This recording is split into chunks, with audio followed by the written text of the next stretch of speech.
오늘이 12주 차인데, 이제 강의는 앞으로 더 2주 차, 아마 마지막 시험 보기 전에는 프레젠테이션, 그러니까 지금까지 프로젝트 한 걸 가지고 발표자를 만들어서 프레젠테이션을 할 거야. 그래서 볼 거고, 마지막 15주 차에는 이제 기말고사를 볼 거고, 그래서 우리가 시간이 얼마 없는데, 어떻게 프로젝트는 어떻게 잘 되고 있어?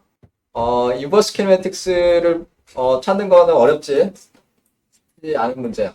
쉽지 않은 문제고, 학생들이 제대로 문제를 해결했는지 내가 아직 확인을 못했는데 잘 했어?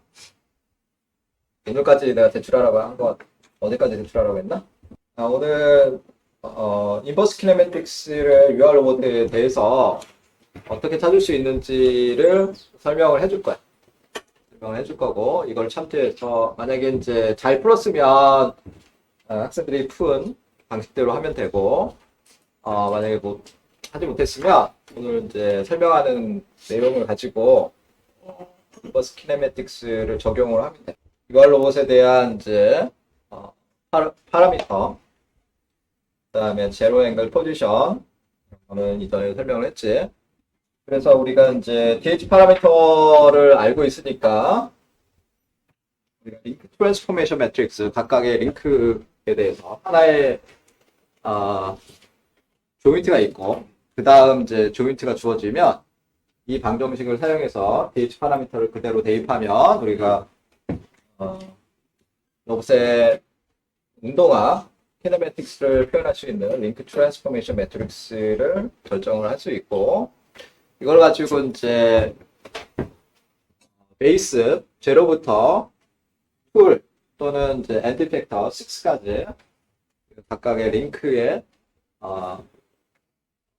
그러니까 트랜스포테이션이든 트랜스포메이션 이동을 나타내는 행렬들을 적을 수 있고, 다시 말하면 이 행렬들은 앞에 3by 3은 로테이션을 나타내는 거고, 마지막 컬럼은 그 좌표의 위치를 나타내는 거지. 위치 벡터지. 그래서 우리가 UR 로봇에 대해서 0부터 6까지 트랜스포메이션을 표현하는 이퀘이션을 찾으려면 0t6에서 0t6를 구해야 되는데, 이거는 아까 봤던 각 링크의 트랜스포메이션 매트릭스를 순차적으로 곱하면 되는 거지. 6개를 다 곱하면 되는데, 변수가 많지. 변수. 조인트 앵글이 6개니까 복잡해 보이지. 그래서 만약에 이거를 다 이제 우리가 계산을 하면 이런 식으로 이제 각각의 엘리먼트를 우리가 뭐 이렇게 단순하게 표현할 수 있겠지.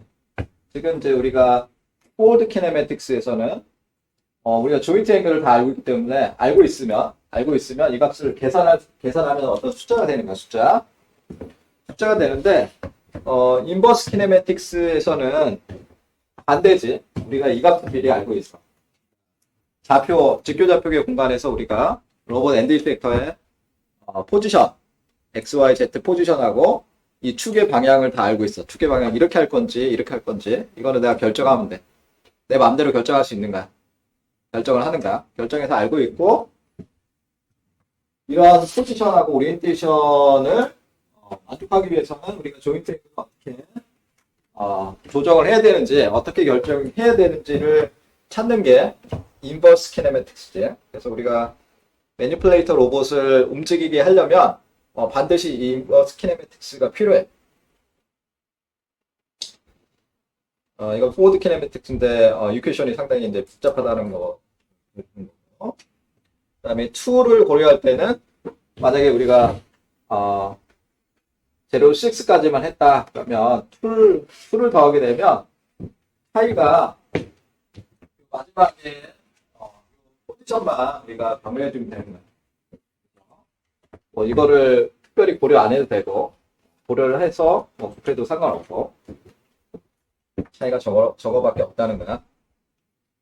그래서 우리가 이번 태스크 2에서는 UR 로봇의 인버스 키네매틱스를 구하라고 했는데, 이거에 대해서 간단하게 이제 설명하기로는 우리가 이 주어진 포워드 키네매틱스를 가지고 엘지브레이크하게 우리가 분석적으로 그 수식만 가지고는 문제를 해결할 수가 없어. 왜냐하면 변수가 너무 많기 때문에. 그래서 우리가 기하학을 이제 고려를 해야 되는데 그거를 이제 학생들이 하기에 쉽지 않을 수가 있어. 쉽지 않을 수 있어. 쉽지 않을 수 있어. 그리고 이제 지난번에 또 얘기했던 것처럼 이 로봇의 일부분을 보면 Z축이 이게 다 평행이에요. 평행. 그 평행한 부분은 우리가 평면상에 있는 투링크를 가지고 있는 매니플레이터 로봇하고 동일한 운동학을 가지고 있어. 그래서 그 부분을 우리가 또 기하학적으로 이제 예전에 풀었는데 그걸 그대로 적용을 할 수 있단 말이야. 이제 우리가 지금 이제 인버스 키네매틱스를 풀어야 되는데 UR 로봇에 이퀘이션을 적어보면 제로티 1 곱하기 해서 5t6까지 되고 요거는 어떤 펑션인데 세라 1에서부터 세라 6까지의 펑션이야. 이 조인트 변수는 언노운이야. 우리가 알지 못하는 거야. 얘들은 지금 우리가 언노운이야. 그래서 얘를 찾으려고 하는 거야. 이 조인트 앵글을 우리가 결정을 하려고 하는 거야. 반면에 이제 이 왼쪽에 있는 항들, 왼쪽에 있는 항들은 우리가 결정을 하는 거야, 미리. X, Y, Z 포지션은 어디에 있고, 그 다음에 로봇 엔드 이펙터의 이 프레임은 어느 방향이 X축이고, Y축이고, Z축이고, 그러니까 레퍼런스, 제로, 베이스를 기준으로 해서 어느 방향에 있다고 미리 다 정해놓는 거야. 그래서 얘는 우리가 알고 있는 거야. 알고 있는 거고, 요거의 성분을 우리가 이렇게 이제 놓을 수 있지. 우리가 알고 있는 거고, 이거를 심벌로 이렇게 일반화하기 위해서. 실제로는 요걸 이제 숫자로 지정을 하는 거지, 나중에. 실제로는 이제 어떤 숫자로 대체를 하는 건데, 우리가 일반화해서 이제 풀기 위해서 저렇게 심벌로 각각의 0t6의 엘리먼트가 저렇다고 문자로 넣은 거야. 그러면 이제 여기서 첫 번째 우리가 해야 되는 거는 이 조인트 앵글 세라 1을 이제 구하고 싶어.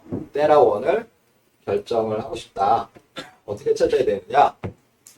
그래서 요거를 풀기 위해서 우리가 일반적인 이제 알제브레이크 메서드를 적용을 하면 우리가 0t1이나 뭐 5t6를 역행렬을 곱해서 이 왼쪽으로 보낼 수가 있는 거지. 왼쪽으로. 그래서 그 방법을 채용을 해서 0t1을 왼쪽으로 보내. 왼쪽으로 보내면 그러니까 0t6는 우리가 알고 있는 거야. 얘는 노운이야. 노운이고 슬라이드에서는 얘를 이제 기니까 left hand side라고 해서 이렇게 약자로 left hand side 얘는 right hand side 이렇게 이제 약간 심벌을 사용해. 이거는 left handed side, right handed side. 오른쪽이라는 뜻이고, 얘는 왼쪽이라는 뜻이야, 영어로.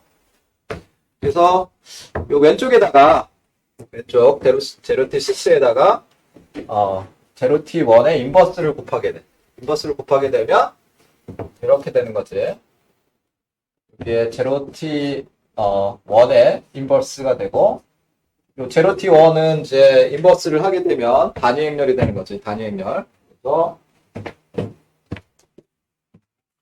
여기에 이제 단위 행렬을 곱하니까 얘는 단위 행렬에 인버스 곱하게 되니까 단위 행렬이 되면서 남는 게 1t 그 다음에 1t2부터 이제 시작하는 거지. 그러면 이제 우리가 이제 약간 변형을 한 이 이퀘이션에서 보면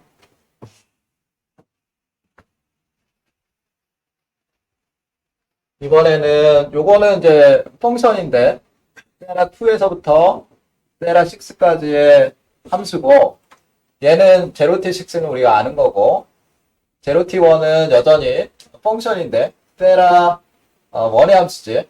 이거를 f랑 다르게 뭐 g라고 하면 얘는 테라 원의 함수야. 테라 원의 함수고 요 오른쪽은 테라 2에서 테라 6까지의 함수지. 그러면 우리가 얘를 갖다고 놓고 이퀄이니까 갖다고 놓고 비교를 하는 거야. 비교를 해서 얘를 풀 수 있는 어떤 엘리먼트를 찾는 거지. 우리가 테라 1을 풀 수 있는 어떤 엘리먼트를 찾아야 돼. 잘 비교를 해서 운이 좋으면 우리가 바로 이제 테라 1에 대한 솔루션을 찾을 수 있는 거고, 운이 없으면 이걸 찾기가 좀 어려운 거지. 그래서 이거는 로봇마다 이 이퀘이션이 다 틀려. 로봇마다 컨피그레이션이 틀린데 또 따지고 보면 그렇게 많이 차이가 있는 건 아니야. 대표적인 어떤 로봇이 있으면 그것들은 또 유사한 로봇의 컨피그레이션을 가지고 있어서 우리가 하나를 잘 이해를 하면 다른 거에도 뭐 적용할 수 있는 경우가 많이 있어. 그러면 우리가 이 왼쪽과 오른쪽을 한번 이제 비교하기 위해서 이 이퀘이션이 이거를 이제 연산을 해보면 1t6지 1t6야 1t6. 그래서 1t6의 요 왼쪽하고 오른쪽이 있는데 이 왼쪽을 지금 계산해 본 거야. 왼쪽을 계산했더니 이런 식으로 이제 표현이 돼. 1t6의 left hand side야. left hand side 왼쪽 편. 즉 이거지. 0t1의 인버스를 0t6에다가 곱한 거고, 0t6는 우리가 여기서 r이라는 이제 심벌을 쓴 거야. r 성분 r 11, r 12. 이거는 요 0t6 우리가 알고 있다고 하는 요거의 엘리먼트. 그리고 0t1은 우리가 알고 있는 링크 트랜스포메이션이고, 얘를 실제로 표해보니까 이렇게 표현이 돼.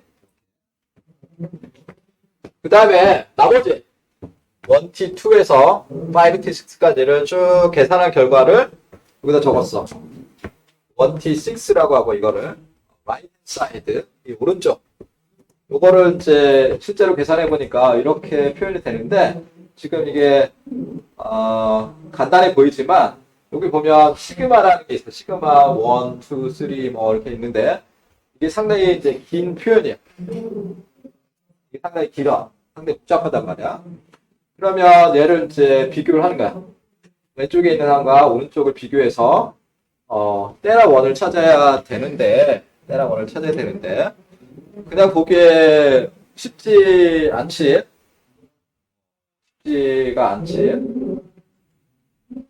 요거랑 요거가 어떻게 조금 단순한 것 같긴 하고, 요거가 조금 단순해 보이지. 이런 거를 이제 만약에 이용을 하게 되면 테라 1하고 테라 5, 6 또는 5랑 어떤 관계를 우리가 찾을 수 있는 것 같아요. 이거 뭐지? 3x 4랑 3x 4, 4,4 엘리먼트 요거랑 요거를 비교하면 테라 1하고 테라 5가 어떤 관계에 있다는 걸 알 수 있을 거야. 독립적으로 여기서 테라 1을 구하는 거는 쉽지가 않지. 이걸 보니까 테라 1하고 테라 5가 어떤 관계가 있다는 거는 우리가 찾을 수 있을 것 같아. 근데 직접적으로 우리가 테라 1을 여기서 결정하기는 쉽지 않은 것 같아. 보니까 요 위에 있는 항들은 시그마가 있어가지고 매우 복잡한 이걸 가지고 우리가 더 간단하게 하기는 좀 어려울 것 같아요. 그 다음에 참고로 이제 시그마가 뭔가 보면 이런 것들의 표현이 상당히 복잡해. 시그마 1은 뭐 코사인에 테라 3에 시그마 9에 마이너스 사인 테라 3에 시그마 10이야. 시그마 10은 또 뭐냐면 이거고 이거야. 이거 통째로 다 원래는 여기다 다 집어넣어야지 완전한 표현이 되는 거지. 그래서 저 표현은 상당히 이제 복잡하단 말이야. 그러면 우리가 어떻게 이제 테라 1을 찾아야 되느냐? 여전히 이제 우리가 이걸 찾는 거에 대해서 고민을 해봐야 돼. 지금 이제 봤듯이 우리가 이제 algebraic 메서드를 적용해서 테라 1을 결정해 보려고 했더니 테라 1이 이제 테라 5의 어떤 펑션으로 표현이 될 수 있다는 걸 아까 이제 봤어. 가능성이 있다는 거를 할 수 있다는 거. 근데 우리가 원하는 건 테라 1을 우리가 알고 있는 걸로 써가지고 결정을 해야 되는 거야. 결정을 하고 싶어.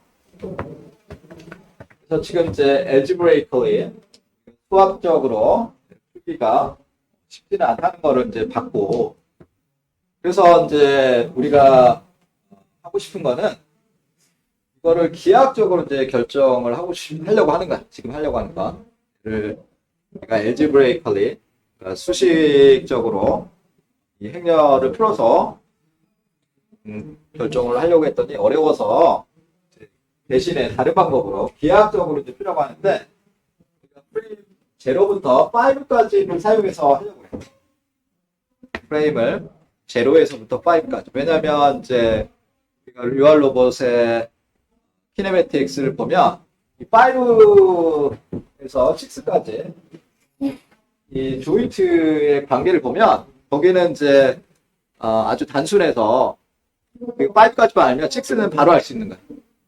왜냐면 6까지는 즉 그 현재의 Z축, 그러니까 그 조인트 5로부터 Z축 방향으로 offset만 고려를 해주면 돼. offset만 고려해주기 때문에 우리가 0부터 5까지의 조인트만 사용해도 어느 이제 결정을 할 수 있단 말이야. 그래서 우리가 이제 어떻게 하냐면 프레임 5의 포지션을 결정을 하고, 그다음에 나머지 이제 기하학적으로 0-6, 그다음에 0P 벡터인데 그러니까 프레임 0부터 프레임 6까지 포지션 우리가 아는 것들을 활용해 가지고 프레임 5를 가지고 그러니까 테라 1을 이제 결정을 할 수가 있어. 이걸 하기 위해서 이제 우리가 이 XY 플레인에다가 그러니까 로봇이 있는데 그걸 우리가 탑 XY 플레인으로 투영을 해서 그거에 대한 이제 프레임들의 포지션, 그러니까 기구학 또는 운동학적으로 이제 이 프레임들을 표현을 해가지고 문제를 풀 거야. 그래서 테라 1을 결정하는데 말로 설명하니까 좀 어렵지. 그래서 조금 더 쉽게 설명을 하기 위해서 그림으로 이제 표현을 할게. 이게 그림으로 표현해도 쉽지 않을 수 있어. 이게 3차원인데 이게 이전에 보여줬던 우리 제로 앵글 포지션이야. 이 오른쪽에 있는 게 제로 앵글 포지션이야. 그러니까 오 제로가 포인트 1이고 이곳에 이제 베이스에 있거든. 2, 3, 4, 5, 6까지 프레임이 있어. 지금 이제 실제 로봇의 제로 앵글 포지션은 이렇게 돼 있는데 3차원인데 약간 평면에다 표현하니까 좀 이해하기가 좀 어려울 수 있는데 이거랑 이거는 이제 동일한 이제 거를 표현한 거야. 동일한 그 좌표계를 여기다 다 붙여가지고 좌표계를 표현한 거지. 제로 앵글 포지션. 그래서 지금 이제 말한 거는 뭐냐면 우리가 이제 요점의 위치랑 이 축들을 우리가 알고 있다고 가정하는 거야. 알고 있는 거야. 우리가 마음대로 결정할 수 있는 거야. 로봇의 이제 엔드 이펙터를 우리가 원하는 위치로 움직이고 싶은 거야. 그럼 원하는 위치를 우리가 알고 있잖아.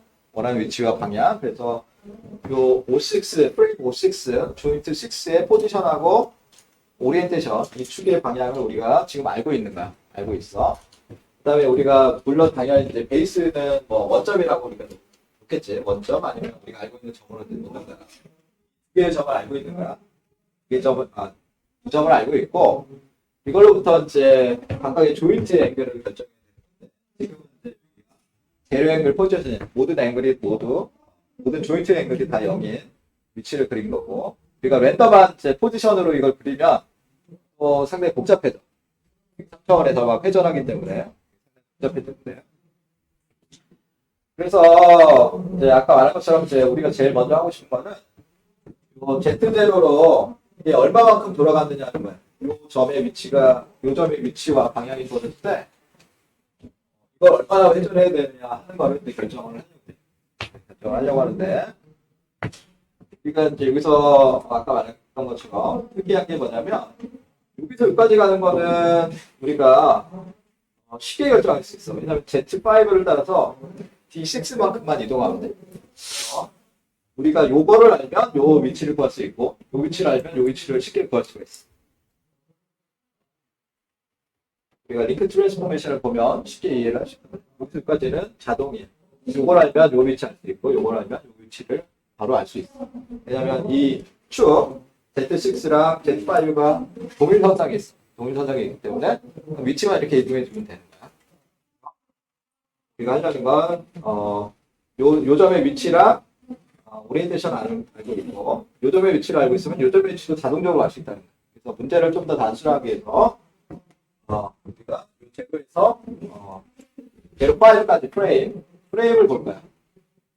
여기에서 여기까지 위치를 알면 우리가 제로 때랑 원을 결정할 수 있어. 그래서 예를 이제 우리가 위에 표면 Z축에서 이제 아래로 보면 표면을 이게 이제 3차원인데 복잡하니까 이 Z축 위에서 아래 XY 표면을 보면 요거가 이제 XY의 좌표로 이제 표현이 되겠지. XY 좌표. XY 좌표로 표현되고 우리가 그걸 사용해서 우리가 때나 원을 결정할 수 있다는 거예요. 그러면 이제 위에서 본다고 했는데 그거를 지금 이제 보자고 어떻게 하는지. 우선 이제 이게 제로 앵글 포지션이고 지금 이제 제로 프레임 제로가 여기 있고 이거를 약간 이제 우리가 오른쪽으로 보는 게 좀 익숙하니까 오른쪽으로 그린 건데 이거 제로 프레임이고 제로 5고 제로 6야. 얘를 프레임을 돌린 거야 지금. 프레임을 약간 이제 아까는 제로 앵글 포지션이었지. 제로 앵글 포지션이었는데 얘는 이제 임의의 조인트 앵글만큼 돌린 거야. 임의의 조인트 앵글만큼 회전을 시켰어. 회전시켜가지고 지금 여기가 제로 5 제로 프레임이고 여기가 6야. 근데 아까 말한 것처럼 이 Z5랑 Z6가 1선상에 있어. 동일축 선상에 있기 때문에 이 위치는 우리가 쉽게 알 수 있어. 이 위치를 알면 이 위치 알고 이 위치 알면 이 위치를 알 수 있어. 거리는 D6고 지금 이제 저건 임의로 이제 우리가 조인트 앵글을 줘가지고 회전한 그런 이제 상태고 그랬을 때 우리가 아는 거는 요점의 위치와 오리엔테이션 그러면 이 점의 위치를 알고 있으면 이 점의 위치를 알 수 있다고 했지. 그러면 우리가 제로로부터 5,5까지의 위치를 아는 벡터, 위치를 표현하는 벡터를 우리가 P05라고 해요. P05. 벡터의 이름을 우리가 P에 5,5라고 놓고, 그 다음에 우리가 이 제로 프레임에서 6까지 위치를 나타내는 벡터를 이름을 P06라고 부르기로 해. 이걸 그냥 약속이야. 벡터의 이름을 이렇게 약속을 했어. 그러면 우리가 P06를 우리가 알고 있는 P05랑 그 다음에 요 Z축을 따라서 D6만큼 이동한 요 벡터 요 세 벡터를 이용하면 우리가 저 거리를 표현할 수 있잖아. 거리를 이제 표현할 수 있단 말이야.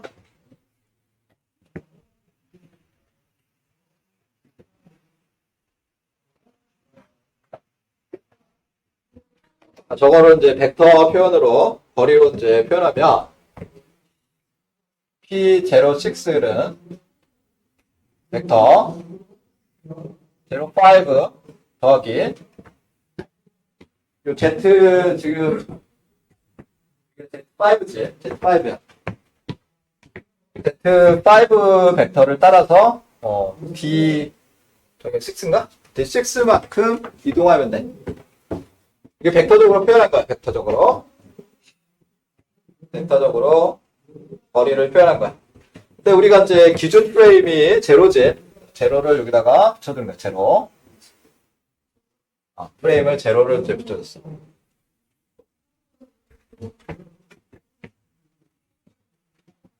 그러면 이거를 가지고 우리가 조금 더 이제 표현을 더 해볼 수가 있는데, 우리가 이제 사용되는 게 뭐냐면, 우리가 이제 여기서 알고 있는 게 뭐냐면, 제로 T6를 알고 있는 거야, 우리가. 제로 T6. 우리가 알고 있는 게 제로 T6인데, 요거랑 이제 연관을 시켜야지. 연관을 시키려고 하니까, 얘는 링크 트랜스포메이션 매트릭스니까, 얘를 우리가 호모지니어스 코디네이트로 얘를 바꿔줘야 돼.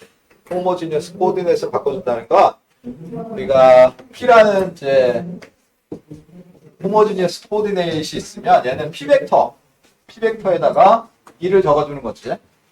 또는 0. 5 또는 0. P벡터에다가 포지션이니까 오리엔테이션은 이게 0이 되는데 얘는 이제 P벡터니까 포지션이니까 여기 무조건 1이 돼야지. 포지션이니까 이렇게 이제 표현해주면 얘가 이제 P 호모지니어스 코디네이션이 되고 P는 이 트랜스포메이션하고 어떤 관계 있냐면 이런 관계가 있지. 얘가 만약에 0, 1이라고 하면 1, 뭐 이렇게 이런 식으로 이제 표현할 수 있는 거지. 이제 호모지니어스 코디네이트하고 트랜스포메이션하고 일종의 이런 관계가 있어. 이런 관계. 그래서 이런 관계를 활용해서 이제 표현을 하고 싶은 거야. 이 벡터 이퀘이션하고 우리가 알고 있는 제로T6 요거를 이제 우리가 연결시키고 싶은 거야. 결합하고 싶은 거야. 그래서 이게 이제 제로6라고 이렇게 표현했는데 심벌이 틀리지. 얘는 이제 볼드체는 벡터라는 걸 표현하는 거고, 얘 대문자 P 얘는 호모지니어스 코디네이트를 나타내는 거야. 그래서 우리가 이제 호모지니어스 코디네이트야. 제로부터 6까지의 호모지니어스 코디네이트는 제로부터 6까지 벡터, 그다음에 1 밑에다 차원을 확장했어. 그러면 얘는 이제 컴포넌트가 뭐냐면 우리가 알고 있는 컴포넌트야. 이 제로 P6라는 건 요 제로 T6의 마지막 컬럼에 있는 XYZ 포지션이야. XYZ 포지션. 그래서 우리가 알고 있는 값 R14, R23, R34로 표현할 수 있는 값. 얘는 알고 있는 값이야. 포지션이야. 제로 그러니까 프레임 6의 포지션을 나타내는 거야. 그 다음에 요거를 이제 요 벡터 표현을 한 걸 가지고 심벌로 표현하면 요렇게 표현할 수 있다는 거고, 이거는 의미고, 이거는 이제 XYZ라는 거예요, XYZ. 6, 그러니까 프레임 6의 XYZ. 요거 값이지. 그러면 호모지니어스 코디네이트는 우리가 아까 말한 것처럼 이런 이제 트랜스포메이션으로 표현할 수 있단 말이에요. 트랜스포메이션. 그러면 여기서 어떻게 표현되냐면 얘가 제로 T5 곱하기 5P56. 5의 P56이라는 건 뭐냐면 프레임 5에서 6까지 이동하는 벡터를 표현하는 좌표계, 호모지니어스 코디네이션. 그래서 5P 6라는 건 우리가 얘를 표현하면 얘는 뭐냐면 벡터 P인데 5에서 6, 즉 5에서 6까지 가는 요 벡터. 5에서 6까지 가는 벡터가 이거란 말이야. 얘가 P의 5, 6, 여기서 말하는 벡터. 그러니까 요 벡터를 다른 말로 표현하면 이렇게 표현할 수 있는 거야.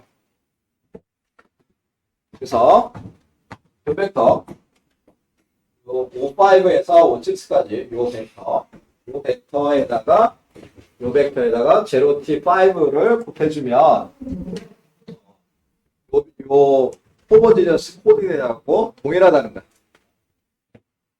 그래서 요 P56, 그러니까 5의 P56는 여기서 여기까지 가는 벡터인데 이거를 프레임 5에 대해서 표현한 거고, 요거를 원래 실제 이제 표현으로, 표현하면, 지금 요거는 이제 프레임이 제로에 대한 거지만, 정확하게는 얘는 이제 우리가, 요거는 이제 제로에 대한 표현이고,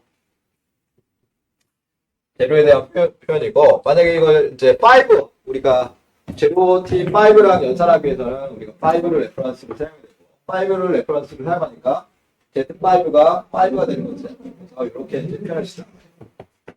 그러니까 결과적으로 보면 이거야. 이거 R14, R23, R34, 1 이거는 이거랑 동일하다는 거.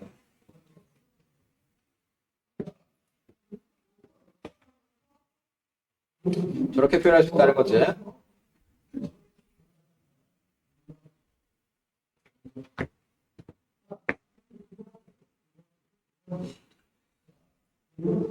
그리고 이제 우리가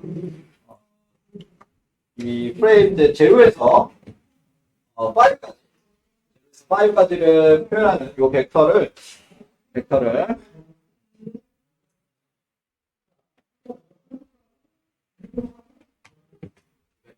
그리고 이제 또 표현을 써보면 얘는 또 우리가 이렇게 표현할 수 있어.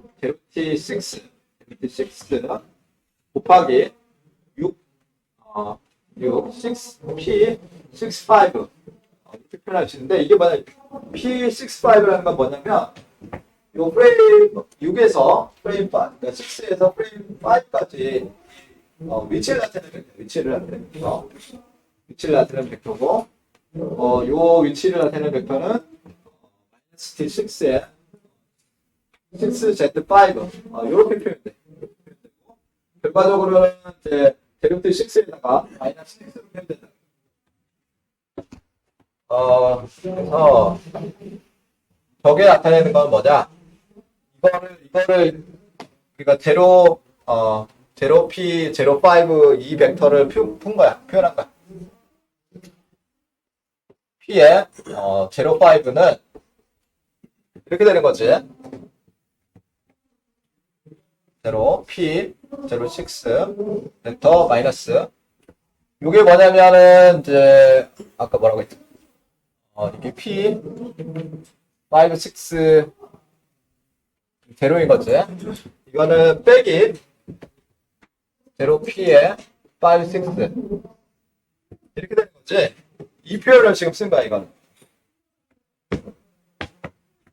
이거는 이제 호모지니어스 코디네이트로 표현한 거고, 우리가 P의 제로 5 벡터는 P의 65라는 거는 요 마이너스를 가지고 이제 바꾼 거야. 이거를 P의 제로 6를 마이너스라는 거는 이 방향이 바뀐다는 거지. 벡터의 방향이 벡터 앞에 마이너스가 있는 거는 이 방향이 반대가 되는 거지. 반대가 된다는 거 5에서 6으로 갔는데 이번에 6에서 5로 온다는 거야. 그래서 얘를 플러스로 표현하면 제로 P의 65가 돼. 65가 돼. 그래서 그렇게 표현한 거야. 그래서 P의 65가 6이 생긴 거고 이거는 이제 원래 표현이 여기서 6까지 갈 때는 Z 방향이 플러스니까 D6에 Z5였는데 프레임 6에서 5로 올 때는 이게 방향인데 스위치가 되니까 마이너스. 그래서 제로 T6는 우리가 알고 있는 거야. 제로 T6는 우리가 알고 있는 거고 그다음에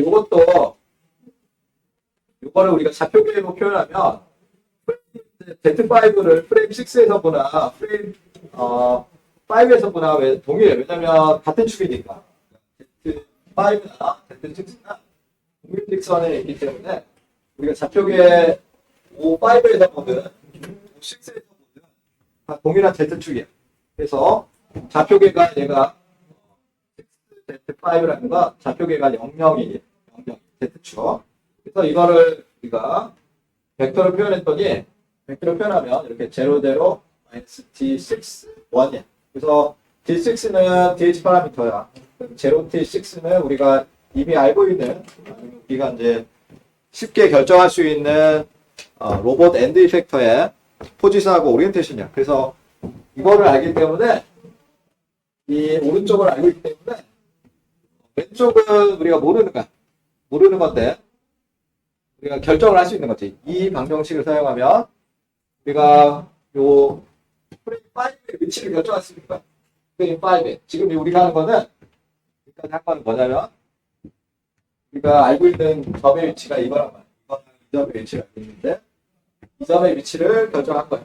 이 점의 위치를 우리가 링크 트랜스포메이션 매트릭스를 사용해서, 즉 이 벡터 표현을 사용해서 원래는 이런 표현이었는데 이거를 약간 변형해서 우리가 프레임 5의 포지션을 결정하기 위해서 이걸 프레임 5 아까 말한 것처럼 우리가 이 점하고 이 점의 위치를 알고 있으면 자동적은 아니지만 계산을 통해서 이렇게 결정을 할 수 있다는 거예요. 그래서 우리가 즉 이게 프레임 5의 X, Y, Z 포지션이야. 이거를 이제 결정할 수 있는 거야. 그러면 그러니까 여기서 프레임 이제 5의 포지션을 알고 있으니까 이걸 활용해서 우리가 우리가 이 점의 위치를 알고 있고 오리엔테이션 알고 있고 이 점의 위치를 알고 있어. 이 점도 당연히 알고 있고 그럼 여기서부터 여기까지 기하학을 사용해서 우리가 조인트 앵글 테라 원을 이제 결정할 거야. 그러기 위해서는 이 앵글들을 돌려야 돼. 회전해야 돼. 회전을 해야 되는데 우리가 회전한 거를 입체적으로 3차원에서 따져볼 수가 없지. 따져볼 수가 없는데 잘 보면 요 Z축들이 평행해. 이 세 개가 이제 평행하지. 평행하니까 우리가 Z축에서 딱 보면 Z축에서 보면 얘를 회전해. 때랑 원만큼만 회전. 때랑 원만큼 회전하고 요거 회전하고 요거 회전하고 요거 회전해. 그러면 얘들은 회전해도 이 Z축이 뭐 변경되진 않지. 변경되진 않아. 그 다음에 Z4를 회전하면 얘들이 통째로 돌아가지. 돌아가. 얘를 회전하면 이 밑에 있는 좌표계들이 같이 돌아가고 그 다음에 얘를 회전하면 얘가 이제 또 돌아가. 이 축이 돌아가. 그래서 어떤 이제 임의 방향으로 이 조인트 앵글들을 회전해. 회전하는데 아까 말한 것처럼 우리가 위에서 볼 때는 얘와 얘는 변형이 없어. 얘는 변형이 없는데 얘가 회전하면 여기가 이렇게 밑에가 이제 돌아가고 얘가 회전하면 요 아래가 또 돌아가고 이런 복잡한 것들이 있지. 그래서 이거를 이제 3차원으로 이제 봐야 돼. 3차원으로 봐야 되는데 우리가 이제 우선은 제로 앵글 상태에서 이제 따져볼 거야. 지금은 제로 앵글인데 Z축에서 아래 방향으로 본 거야. 아래 방향으로 본 거고 여기가 지금 5 제로 프레임이 있어. 5 제로 5원 프레임이 여기 있고. 그래서 우리가 이걸 처음에 이제 때라 원만큼 얘를 회전을 해야 되고 그 다음에 이 Z1 축으로 그래서 때라 2만큼 회전하고 Z2도 회전 Z3도 회전할 거야. 근데 회전하면 이제 문제가 뭐냐면 얘들은 이제 여기까지는 동일한데 이걸 회전하면 이 축이 이제 틀어져. 축이 여기가 틀어져. 그러니까 여기 X5, X4가 뭐 뒤면 아래로 가든 올라오든 이게 변화가 돼. 그러면서 Z축이 변화가 돼. 근데 이제 Z4는 우리가 얘가 회전해도 이 방향은 이제 변하지 않아. Z4는 여기서는 이 방향하고 이 방향은 변하지 않는단 말이야. 이게 회전하고 이게 회전했다고 해서 이게 틀어지지 않잖아. 동일한 방향이니까.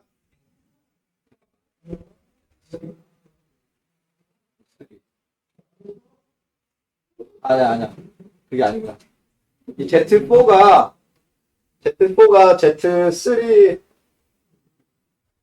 Z3가 요 방향이고 Z4가 요 방향이라서 Z3가 회전하게 되면 Z4가 이렇게 돌아가. 회전해.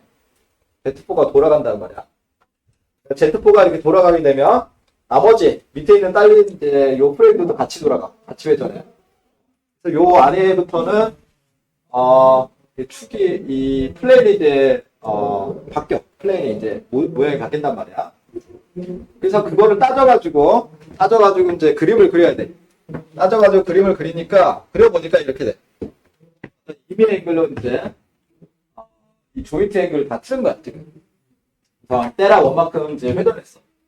아까 우리가 탑 위에서 본 제로 앵글 포지션에서 우리가 가상으로 테라 1부터 테라 10까지 임의 앵글만큼 회전했다고 이제 생각을 하고 그걸 가지고 이제 그림을 그린 거야.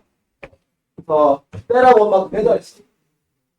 테라 2, 테라 3, 테라 4만큼 또 회전했어. 회전했는데 얘들은 회전해도 요 방향 회전이기 때문에 이 축만 이제 돌아가지. 요 축만 이제 변형이 있지. 다른 큰 어떤 변화가 없어. 위에서 봤을 때는 투영했을 때는 얘들은 큰 변화가 없는 것처럼 보이고, 그 다음에 Z4, Z3가 이제 회전하게 되면 여기부터는 이제 변화가 생겨. 여기부터는 돌아간단 말이야. 테라 4가 이 방향으로 이제 가정을 한 거거든. 이 방향이 될 수도 있고, 그러니까 요 방향이 될 수도 있고, 요 방향이 될 수도 있단 말이야. 지금 이게 투영을 한 거야. XY 평면을 투영해서 이렇게 누워져 있는 것처럼 보이지만 사실은 이렇게 입체적으로 있는 거야. 입체적으로 있는 건데 Z4가 이 방향으로 임의로 있고 공간상에 이렇게 있는 거야. 공간상에 있는데 얘를 투영해서 평면에 있는 것처럼 이제 그린 거야. 그리고 나서 O4가 여기 결정이 되면 O4의 이제 Z 프레임이 이게 또 회전하면서 입체적으로 이제 이렇게 돌아가는데 지금 이걸 투영해서 그린 거야. Z5. 그 다음에 Z5랑 Z6는 동일 직선상에 있는 거야. 이렇게 그린 게 지금 랜덤하게 우리가 로봇을 회전시킨 다음에 이거를 Z축에서 이렇게 투영해서 XY 평면에다 그리면 이런 식으로 이제 표현이 된단 말이에요. 지금 표현돼. 이게 약간 이제 다른 방향으로 돌아갈 수도 있지. 이거 회전 방향을 어디로 하느냐에 따라서. 지금 아마 내가 양의 방향으로 아마 그랬을 텐데. 양의 방향 아니면 그림이 좀 쉽게 표현이 되는 방향으로 내가 회전을 했는데. 그래서 이렇게 이제 위에서 투영해서 보니까 이런 이제 형상이 되고, 우리가 여기서 아는 정보가 뭐냐면 이거의 원점으로부터 요 6의 포지션하고 오리엔테이션 알고 있고, 무덤의 위치를 알고 있고, 그다음에 아까 우리가 계산했어. 5,5의 포지션이 어디 있는지 계산했어. 5,5의 포지션은 이렇게 표현됐어. 벡터 P05의 X, Y, Z 성분인데 요거를 아까 계산했단 말이야. 이 점의 포지션하고 이 점의 포지션을 알고 있는데 우리가 여기서부터 계산하는 것보다는 여기까지 이렇게 계산하는 것보다는 요 점의 위치를 가지고 계산하는 게 좀 더 계산이 편리하다는 거야. 그래서 요 점에서 요 점까지의 위치를 구하는데 우리가 기하학적으로 이제 여기서 결정을 하시죠. 기하학적으로. 이 삼각형, 점점점으로 그린 삼각형이 있지. 이 삼각형들 몇 개 있지. 이 삼각형을 이용하면 우리가 테라 1을 이제 결정을 할 수 있는 거예요. 테라 1은 이 기하학에서 요 점의 위치를 알고 있으면 우리가 요 직각삼각형에서 요 꼭지각을 계산할 수 있지. 꼭지각. 왜냐면 이게 XY 평면이니까 우리가 이 길이 여기서 여기까지 길이랑 여기서 여기까지 길이를 알고 있는 거예요. 5의 포지션, XY 포지션을 가지고 이 길이를 결정할 수 있다. 그래서 전체 앵글 하고 또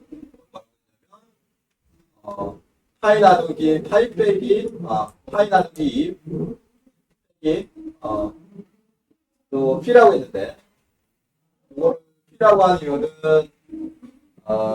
여기가 P이기 때문에 여기가 P이기 때문에 이거를 이분의 파이 나누기 2 빼기 P라고 한 건데 이 꼭지각의 앵글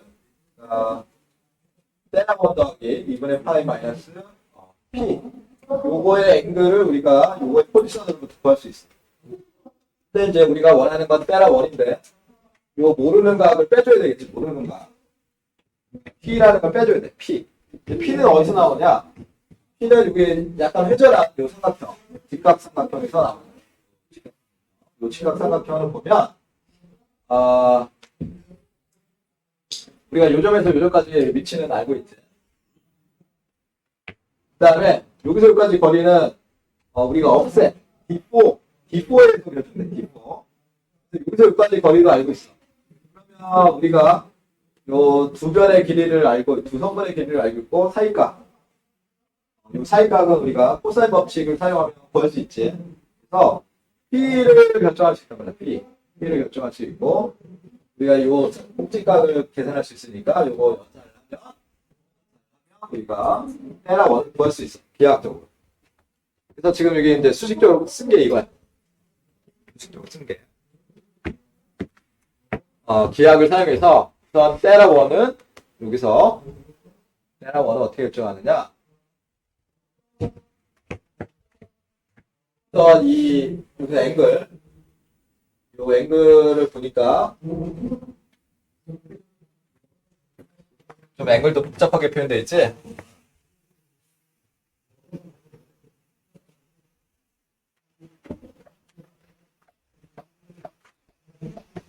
우선 이제 하나의 앵글이 더 나오는데 이걸 우리가 사이라고 해요. 사이는 우리가 이제 테라 원하고 요가 그다음에 나머지 여기서 이제 x축으로부터 반지의 방향으로 측정하는 앵글을 우리가 그래서 사이라고 하는 사이. 그래서 이 모든 앵글들을 다 하면 그러니까 이 앵글 더하기 이 앵글 그다음에 이 앵글 다 더하게 되면 180도가 되는 거죠. 180도. 그래서 지금 이제 그 표현이야 이게. 처음에 표현이 뭐냐면 그러니까 우리가 5.50 프레임에서 앵글이 여기가 테라 원이고 여기가 2분의 8 마이너스 피진 그 다음에 나머지 앵글 여기서 여기까지를 우리가 여기서 여기까지 이걸 사이라고 했어. 사이. 이게 이제 x고 이게 y축이야. x0 y0지. 그래서 이 앵글들을 다 더하게 되면 이제 180도가 되지. 근데 여기서 주의할 게 뭐냐면 이 앵글이 이 p는 마이너스 방향으로 측정한다. 그러니까 시계 방향으로 측정한 거고 테라 원하고 요 2분의 파이 마이너스 p는 반시계 방향으로 측정한 거야. 그래서 부호가 틀려가지고 얘를 더할 때 테라 원 더하기 2분의 파이 마이너스 p 마이너스 사이 마이너스 사이를 한 게 파이가 돼야 돼. 파이 180도가 돼야 돼. 이런 관계에 있어. 그래서 우리가 테라 원을 풀게 되면 테라 원은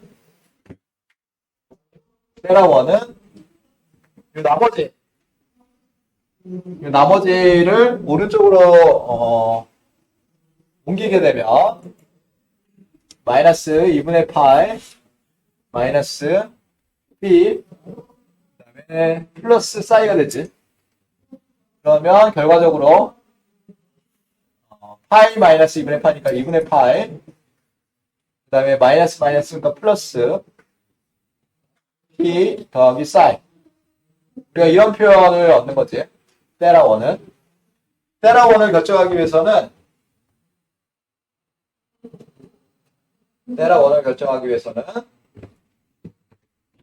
요 단계를 사용하면 돼. 그래서 앵글 우리가 P를 결정하고 사이를 결정하면 돼. P는 요 눕혀진 요 삼각형으로부터 우리가 결정하면 돼. 그래서 눕혀진 삼각형에서 우리가 요 밑변이라고 하나? 요거랑 이제 빗변 요 길이 지금 D4라고 되어 있고 요 R이라고 되어 있는데 요 점에서 여기까지의 직선거리니까 우리가 XY 포지션 알고 있으니까 스퀘어 루트 하면 R은 이제 구할 수 있어. 그러니까 R은 P05 즉 이 점의 위치야. 이 점의 위치에 X좌표랑 Y좌표를 제곱을 해서 스퀘어를 하면 피타고라스 정리해서 여기서 여기까지 길이 R을 알 수 있고 밑변의 길이는 업셋이야. 요 프레임 Z3를 따라서 O3 프레임에서 D4까지 이동한 거리니까 이 D4는 우리가 미리 알고 있는 거니까 저걸 이용하면 우리가 이제 코사인을 사용하면 코사인을 사용하면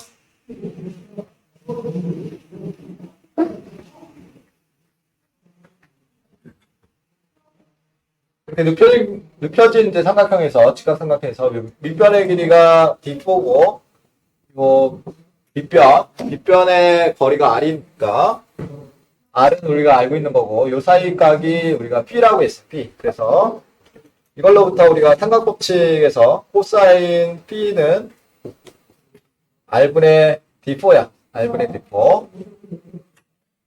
그러면 이제 이걸로부터 우리가 P를 구할 수 있지. P는 코사인 인버스의 R분의 D4. R분의 D4는 우리가 풀 수 있고 솔루션이 두 개라는 거. 이렇게 풀면 솔루션이 P가 두 개가 나온다는 거 주의를 하고 이 R이라는 거는 얘가 원점이지. 원점이고 요거의 위치가 P05의 X P05의 Y니까 좌표가 R은 이거지. P05의 X성분의 제곱 더하기 P05의 Y성분의 제곱.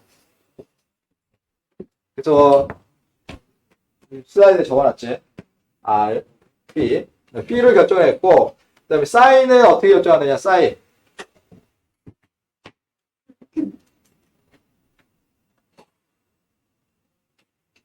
사인은 아까 말했듯이 이 꼭지각하고 요 사인은 두 개를 더하면은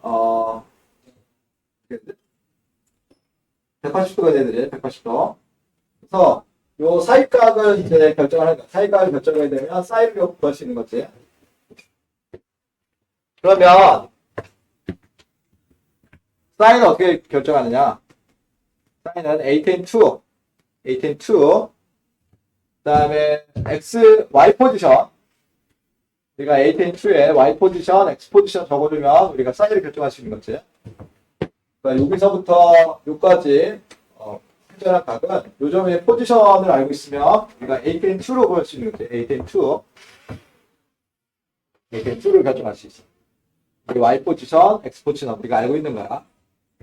그러면 우리가 요 사이랑 P를 알고 있기 때문에 첫 번째 이퀘이션에다 대입을 하면 이거 두 개를 알고 있기 때문에 테라 원을 결정할 수 있지. 테라 원.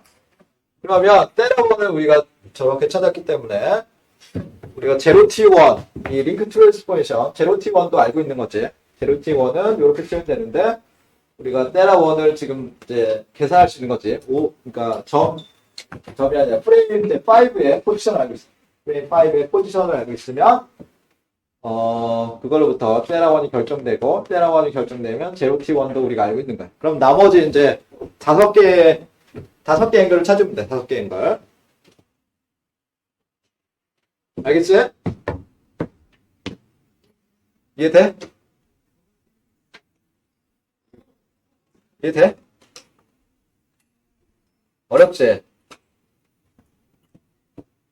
이게 따져보면 어려운 건 아닌데, 이 3차원에 있는 거를 2차원으로 이제 바꿔가지고 풀려고 하다 보니까, 예, 직관적으로 이해가 안 될 수도 있어. 잘 따져보면 또 이게 맞다는 걸 알 수 있어. 그래서 우리가 이제 가장, 어려운 이제 문제 중에 하나를 이제 해결했어. 테라원을 결정했어. 테라원의 앵글을 결정을 했어.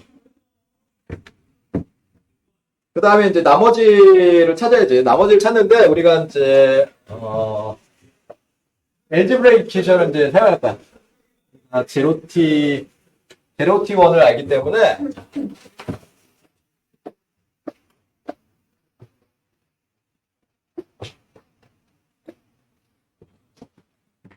우리가 제로 T1을 알고 있고, 아까 이전에 이제 이퀘이션이 뭐였냐면, 제로 T1의 인버스, 제로 6, 이거는 1t2 다다다 5t6 요런 이제 표현을 아까 보여줬지.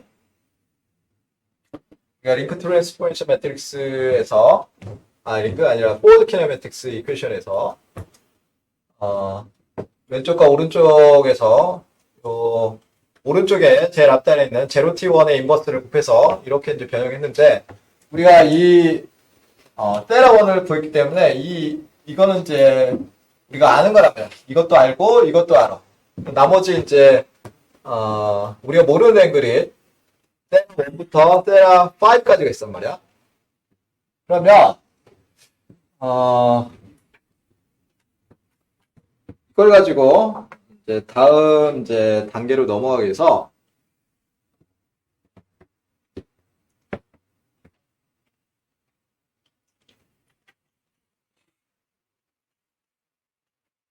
이거를 우리가 이제 계산하게 되면 1t6가 된다 그래. 1t6. 1t6가 되는데 1t6에 이거를 이제 우리가 1t6에 right hand side 얘를 1t6에 left hand side라고 이렇게 심볼로 이렇게 표현하면 이 왼쪽과 오른쪽을 우리가 이제 비교를 하는 거야. 왼쪽과 오른쪽을 아까는 우리가 비교했더니 아까 뭐라고 했냐면 이 밑에 있는 요거랑 이제 어떤 관계가 있다고 했지. 그러니까 테라 1하고 테라 5랑 어떤 관계가 있고 그다음에 테라 6랑 테라 6, 테라 5 그다음에 테라 1하고 어떤 관계가 있는 거를 우리가 봤단 말이야. 그리고 이쪽 컬럼에 보니까 이쪽 컬럼하고 요거랑 요거 빨간 거 쳐놓은 거 요 세 번째 행하고 그다음에 세 번째 컬럼에 요 엘리먼트들을 우리가 활용할 거지. 왜냐면 나머지는 복잡하단 말이야. 시그마 있는 거는 우리가 사용하고 싶지 않아. 시그마 들어간 거는 복잡하기 때문에 우리가 웬만하면 건들고 싶지 않아. 시그마가 없는 표현, 좀 단순한 표현만 우리가 활용하고 싶은 거야. 그래서 이거를 비교하는 거야, 지금. 비교해서, 우리가 이제 여기서 테라 1을 결정했어. 알고 있어. 그러니까 이 왼쪽의 항은 우리가 다 아는 거고, 오른쪽은 우리가 모르는, 미지수들이 5개가 있는 거야, 5개. 그래서 두 개를 이제 좌우를 잘 비교를 하면 어떤 관계를 찾을 수가 있단 말이야. 그래서 이 표현하고 이 표현을 보니까 2, 3, 4랑 5, 6 이것들의 어떤 관계가 있단 말이에요. 그래서 요거를 우리가 활용해서 나머지 앵글들을 찾는데 활용할 거예요. 참고로 아까 이제 보여줬던 시그마 표현인데 우리는 요 들어간 표현을 사용하고 싶지 않아. 너무 복잡하기 때문에. 우리가 사용할 수 있는 이제 아까 엘리먼트들을 6개가 있어요. 6개. 아까 빨간 이렇게 네오 박스로 표시한 엘리먼트들이 있지. 그걸 뽑아서 지금 표현한 거야. 1에서 6까지 우리가 성분들을 뽑아서 아까 이제 왼쪽하고 오른쪽의 엘리먼트들을 뽑아서 지금 내가 좌표는 이제 뽑아놓진 않았지만 이것들이란 말이야. 이것들. 첫 번째인지 모르겠지만, 이거, 토탈, 하나, 둘, 셋, 넷, 다섯, 6개 이퀘이션이야. 이거랑 같다고 이제, 놓고, 쟤를 이제 순서대로 적어주니까 이렇게 됐는데, 6개 이퀘이션이 나온단 말이야. 이거를 활용할 거야, 우리. 그래서 지금 잘 보면, 요 왼쪽에 있는 것들은 다 우리가 아는 거야. 요 왼쪽에 있는 사람들은 다 우리가 알고 있는 거야. 알고 있는 거니까 오른쪽에 있는 거랑 잘 이렇게 비교해서 풀 수 있는 것들을 우리가 찾아야 돼. 풀 수 있는 거. 그래서 이걸 가지고 우리가 앵글 5, 6, 앵글 2, 3, 4를 결정을 할 수가 있어. 그래서 앵글 테라 2, 3, 4는 뭐냐면 앵글 테라 2 더하기 테라 3 더하기 테라 4야. 이거를 이렇게 간단하게 표현한 거란 말이야. 지금 이퀘이션이 6개고, 우리가 이제 모르는 변수가 둘 중에 3개가, 3개? 원래는 5개지. 5개가 있는 건데, 이걸로부터 이제 문제를 풀 수가 없어. 왜냐면 이게 비선형 방정식이기 때문에, 비선형 방정식에서, 우리가 모르는 미지수를 바로 요걸 다 결정할 수는 없어. 하지만 이제 이거를 잘 조합하면, 우리가 테라 5랑 테라 6랑 요거는 결정할 수 있어. 3개는 결정할 수 있어. 이 3개를 결정하고 나서 나머지는 이제 나머지 우리가 모르는 게 뭐냐면 테라 3하고 테라 4를 몰라. 우리가 이 3개를 알 수 있는데 테라 2, 3, 4 그러니까 테라 2랑 3랑 4를 더한가 합한 값은 알 수 있어. 합한 값. 세 가지를 알 수 있는데 차후에 또 결정해야 되는 게 요 앵글이란 말이야. 테라 3랑 테라 4를 우리가 따로 결정해줘야 돼. 저거는 이 방정식으로부터 우리가 결정할 수 없어. 그러면 이거를 우리가 잘 이제 삼각붙이를 사용하면 우리가 이거를 결정할 수 있단 말이야. 어떻게 결정되는지 한번 보자고. 그래서 세 번째랑 네 번째 이퀘이션을 이용하면 우리가 코사인 테라 5를 결정할 수 있단 말이야. 3과 4를 이용하면 코사인 테라 5를 결정할 수 있고, 그러면 그걸 가지고 이렇게 테라 5는 이렇게 또는 이렇게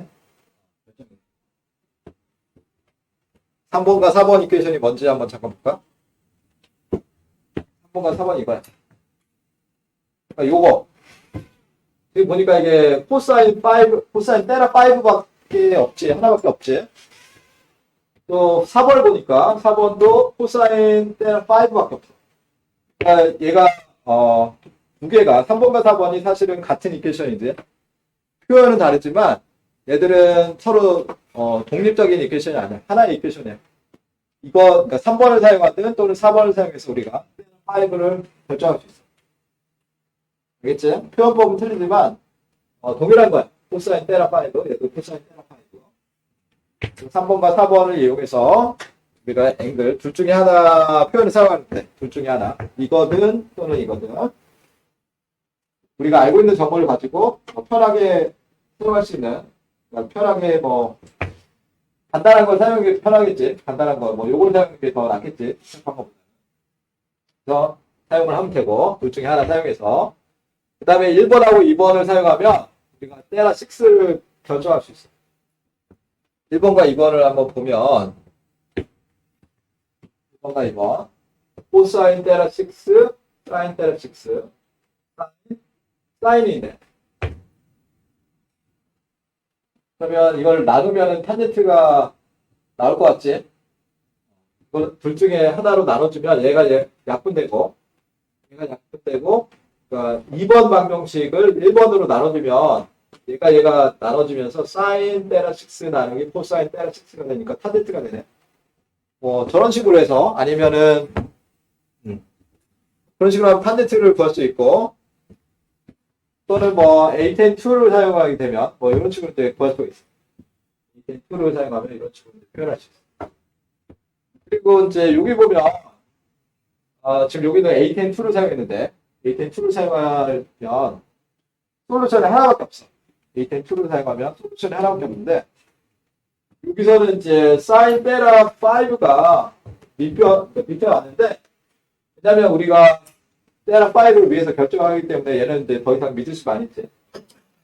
테라 5는 미리 결정했으니까 우리가 알고 있는 거예요. 그래서 얘가 사인 테라 6고 얘가 사인 테라 코사인 테라 5지.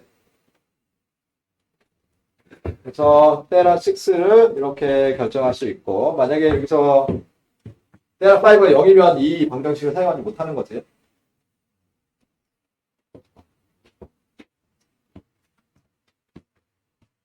그 다음에 마지막으로 테라 2, 3, 4 즉 테라 2 더하기 테라 3 더하기 테라 4 이 값을 결정하려면 이퀘이션 5번하고 6번을 사용하면 돼. 5번하고 6번.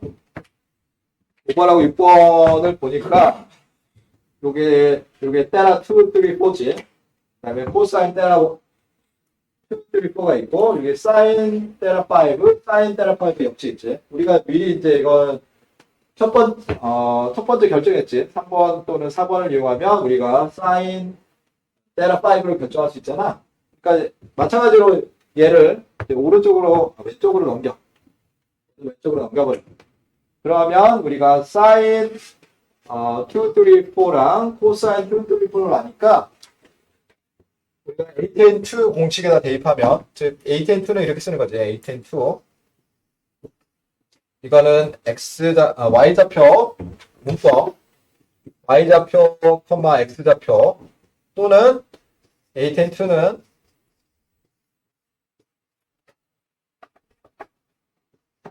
사인 테라, 코사인 테라 이렇게 쓰는 거지. 코사인 테라. 그러면 우리가 테라를 결정할 수 있는 거지.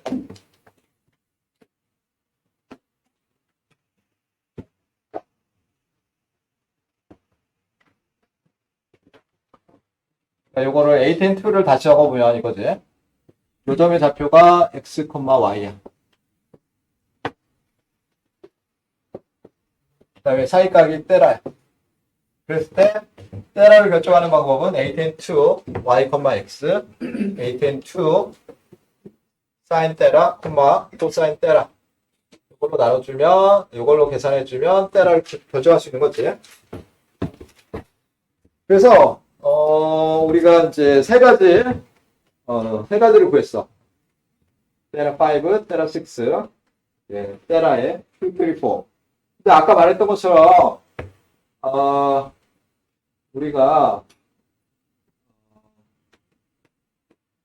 이 전체를 알고 있지만 이 세 개 중에 뭔가를 알아야 돼. 두 개를 알아야지. 요 값을 알고 있기 때문에 최소 요 세 개 중에 두 개를 알아야지 나머지를 결정할 수 있단 말이야. 맞지? 이거를 이 두 개를 결정하든 이 두 개를 결정하든 끝을 결정하든 뭔가 더 필요한데 이제 아까 말했듯이 이 로봇을 보면 실제 로봇을 볼까?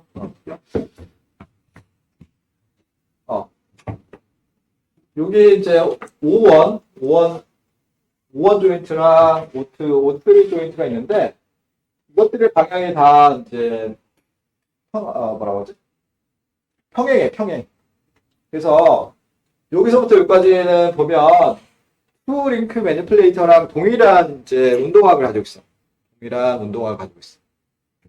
그러니까 저거를 그림으로 그리면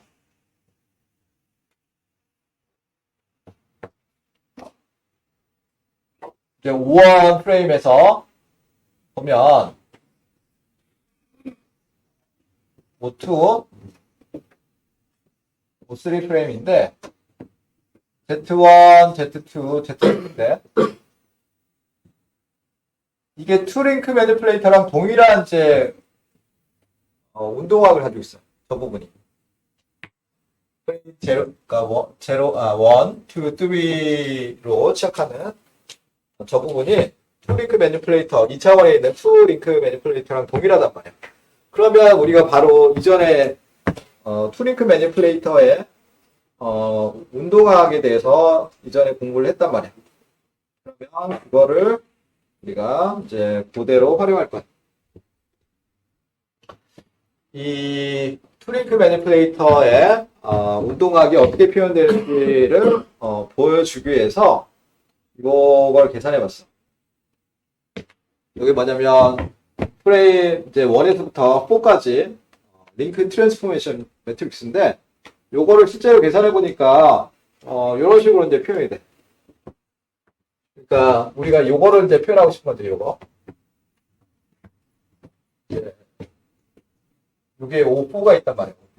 5,4는 여기 있는데 이걸 가지고 우리가 1T4를 이제 계산해 보니까 이거는 1T2부터 3T4까지 링크 트랜스포메이션 매트릭스를 계산하면 되지. 계산해 보니까 1T4의 이 오른쪽이 이렇게 표현돼. 이게 잘 보면 2, 3, 4가 있지. 2, 3, 4. 2, 3, 4. 그다음에 요거 포지션인데 포지션을 보니까 2, 3로 표현이 되는데 이게 우리가 봤던 투링크 플래너 로봇하고 동일한 이제 운동화 동일한 운동화 포지션이 동일하단 말이야. 그리고 이제 얘가 이제 표현이 조금 이제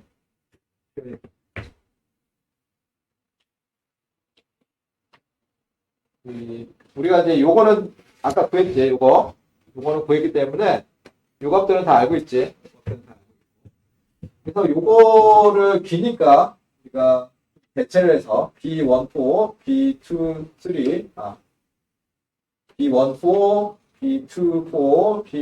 B34라고 이제 얘를 부르자고 위치로.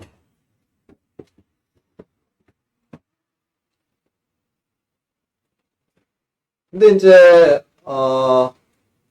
우리가 이전에 이제 우리가 사용하려는 거는 이거란 말이야. 프링크 매니플레이터 로봇에 대해서 우리가 이제 운동학을 보면 지금 이전에 우리가 했던 걸 그대로 하는 거야.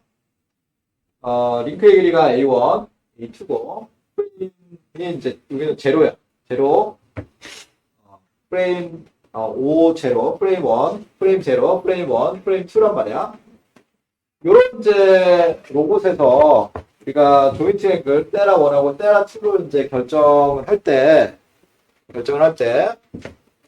우리가 기하학적으로 이제 얘를 결정을 했지. 기하학적으로 결정했고. 그 다음에 XY 포지션은 이렇게 이제 표현되지. Y는 요 운동학에서 포워드 키네매틱스를 고려해보면 또는 기하학적으로 우리가 거리를 따져보면 XY는 이렇게 표현되는데 저 표현하고 우리가 좀 전에 봤던 이 표현하고 동일한 거란 말이야. 그거랑 동일해.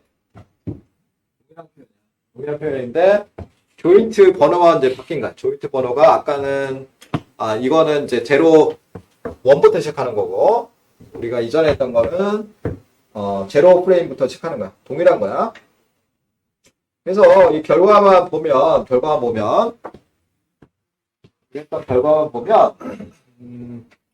테라2는 이렇게 결정되는 거지. 테라2는 플러스 마이너스 2 탄젠트 인버스에 이런 식으로 이제 결정이 되고 테라1은 어디 있으냐? 다음 있나? 테라1은 기하학적으로 P 마이너스 I로 해서 P는 A2에 Y, X고 사인은 이렇다. 그래서 우리가 테라1하고 테라2를 이 방정식을 사용해서 결정을 할 수가 있단 말이에요. 그러면 여기서 우리가 이제 해야 되는 거는 링크의 길이는 우리가 여기서 알겠단 말이에요. 링크의 길이가 여기가 A1이고 A1이 아니지. 링크의 길이가 그러니까 UR로봇에서 주어졌어. 여기가 A2고 A3야. 그러면 우리가 이제 번호를 바꾸면 돼. A2가 되고 A3가 되는 거지. XY 포지션은 요점의 포지션이야. 요게 XY 포지션이 되는 거지. 새로운 XY 포지션이 되고. 요점의 위치를 이제 우리가 따져봐야지. 요점 위치.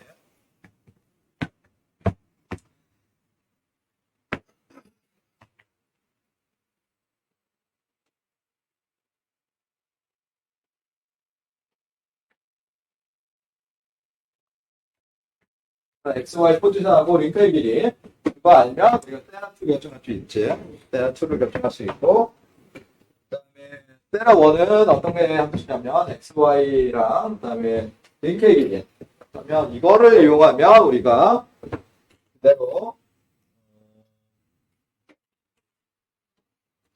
그대로 이용하면 우리가 이 조인트 앵글 2랑 3를 결정할 수 있어. 2랑 3를 결정하면 나머지 4도 결정할 수 있는 거지. 나머지 4는 테라 1, 2, 3에서 테라 2랑 3를 빼면 돼. 그래서 테라 3는 아까 말한 것처럼 이제 우리가 링크의 길이, 그 다음에 XY 포지션인데 아까 이전에 우리가 요걸 계산했단 말이에요. 요거 계산했는데 요 왼쪽 항은 우리가 이제 알 수가 있어. 왼쪽 항은 우리가 알 수 있고 이전에 구한 것들 가지고 알 수 있단 말이에요. 왜냐면 원티4는 제로T6에다가 제로T 인버스 원티2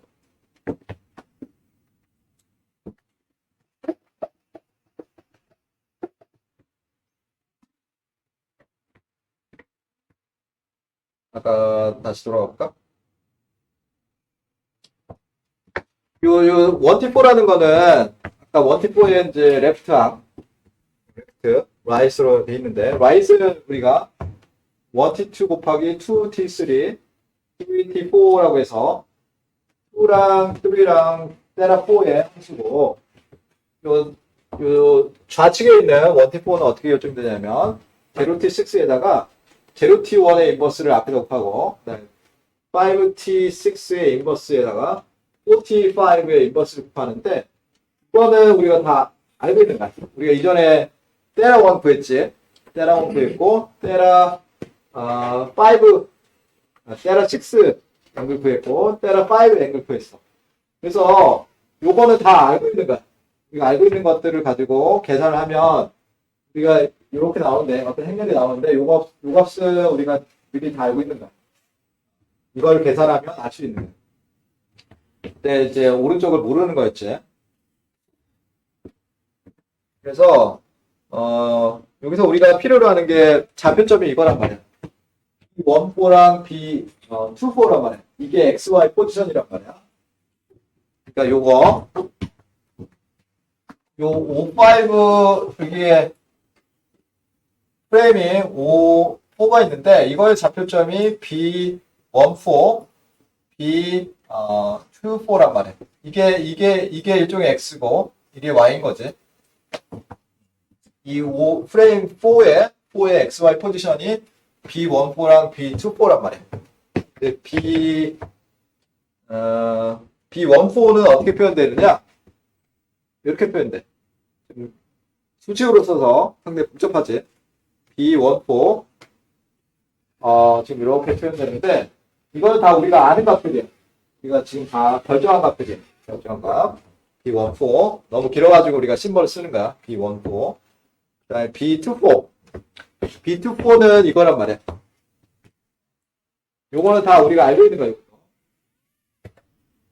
알고 있는 거야.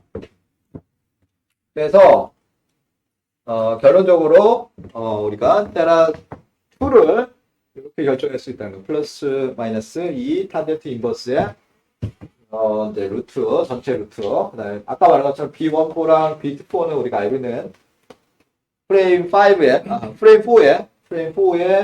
XY 포지션이고 A2랑 A3는 저 링크 두 번째 링크, 세 번째 링크의 링크의 길이야. 다 아는 거고 이렇게 쓸 수도 있고 아니면 테라 3를 이렇게 표현할 수도 있다는 거지. 그 다음에 테라 2는 이렇게 표현되는데 마찬가지로 B랑 사이가 우리가 다 알고 있는 것들의 함수야. 이렇게 결정이 되고 요거를 이제 아까는 우리가 프레임 제로로 표현됐을 때 프레임 1부터 시작 1, 2, 3 1, 2, 3로 표현이 된단 말이야. X가 B의 1, 4고 Y가 B의 2, 4란 말이야. 앵글이 여기가 테라 1이고 테라 2고 여기가 테라 3인데 이 투링크 매니플레이터 로봇의 키네매틱스 단계를 우리가 사용하면 인버스를 이렇게 결정할 수 있다는 거죠. 인버스 키네매틱스, 즉 앵글 테라 4랑 테라 2를 결정할 수 있고 우리가 이미 이제 테라 2, 3, 4를 알고 있으니까 여기서 빼주면 되지. 테라 4는 요 값에서 마이너스 테라 2랑 마이너스 테라 3를 하면 우리가 모든 앵글을 다 결정한 거야 지금. 알겠지? 지금 6개의 앵글을 결정했는데, 이런 식으로 결정하면 돼. 이해돼? 어렵지? 쉽지 않아. 인버스 키네틱스가 어려운 거고, 학생들이 이거를, 혼자서 이거를 푸는 거는 쉽지는 않아. 어려운 거야, 이거. 어려운 거고, 만약에 과제를 완성을 하지 못했으면 이거를 그냥 이용하면 돼. 여기 내가 보여준 방식대로 그대로 사용하면 되고, 요 중요한 이퀘이션, 그러니까 결과를 내가 구글 클래스룸으로 올려줄 테니까 그냥 잘 모르면 그대로 사용하면 돼. 알겠지?